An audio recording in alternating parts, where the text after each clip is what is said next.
Hi, everybody. So we're going to talk about the flight, give or take, at this point in time. Um, as you've probably all done so, I expect that you've taken a look at the CSPA sheet that Allison sent a link to, or you've been on the CSPA website to have an idea of what we expect for the flight. So I'm going to kind of go through a number of things that I think are fairly important to keep in mind throughout the safety day, and then I'll finish up with a few pet peeves of mine, which will hopefully make any pilot you ever deal with, especially considering most of you jump at a 182 drop zone, keep them happy. So first and foremost, aircraft safety. We all know that with a fixed wing aircraft, generally we want to be approaching from the back of the airplane. If it's a helicopter, we want to be approaching from the front of the aircraft so that we are not walking into the tail rotor, okay? When you're walking up to the airplane, make sure the pilot sees you.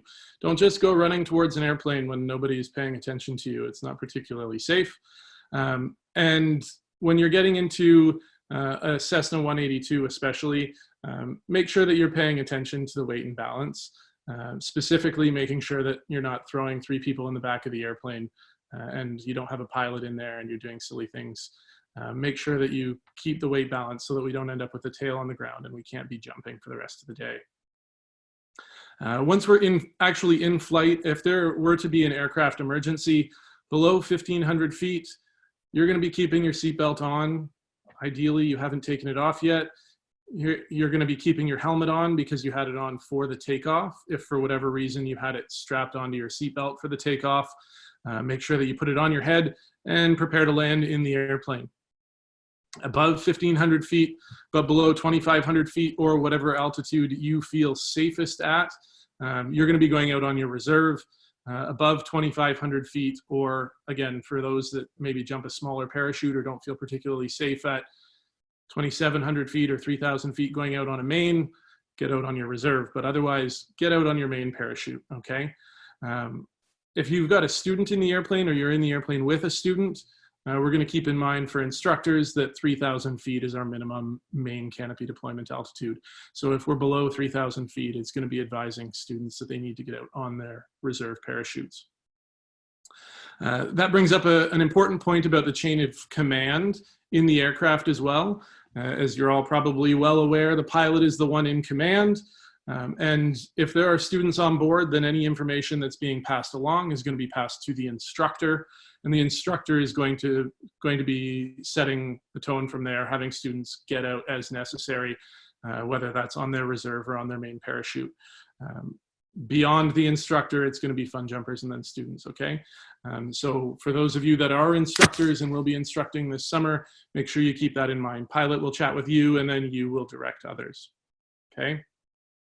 When you are on board the aircraft, especially now during COVID-19 times, try to keep talking to a minimum. The last thing we need is to be speaking moistly all over one another in this tiny closed space. But also try to keep movement to a minimum in general, whether you're, especially in a 182, but whether or not you're in COVID times or not. So try to keep movement to a bare minimum. It makes our lives as pilots a heck of a lot easier to fly the airplane efficiently and get you to altitude as fast as possible. The next thing I want to talk about very briefly is the exit. Make sure that you have prepared your exits well before you get into the airplane. Make sure you know where you want the spot to be and you have spoken to the pilot to let them know where you want to be getting out of the airplane. Spotting is not the pilot's job. Yes, they know what the weather is going to be or what the weather should be or is predicted to be, but spotting is not their job. You are the skydiver. You are the one getting out of the airplane.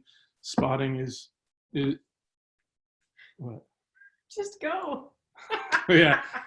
Colin, just go, buddy. Just go.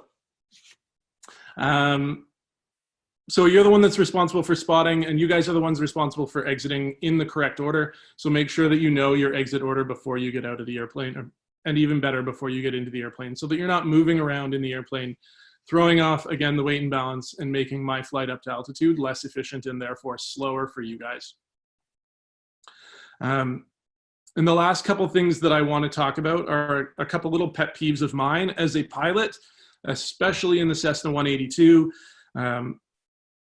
I just kind of mentioned moving around. Those of you that are, as I would say, a bull in a china shop, just thrashing about in the airplane. Yes, I understand that you're excited. You're going to go for a skydive. Sit down, shut up, and stop moving. You're a pain in the ass. So just chill out in the airplane and relax. Another one that really grinds my gears, if you will, is when you're getting into the airplane or getting out of the airplane. Leave my seat alone. Leave the pilot's seat be. The back of that pilot's seat is not very sturdy, if you will. They break really easily. They're not super easy to fix. They're expensive to buy new, and there's not a lot of them out there.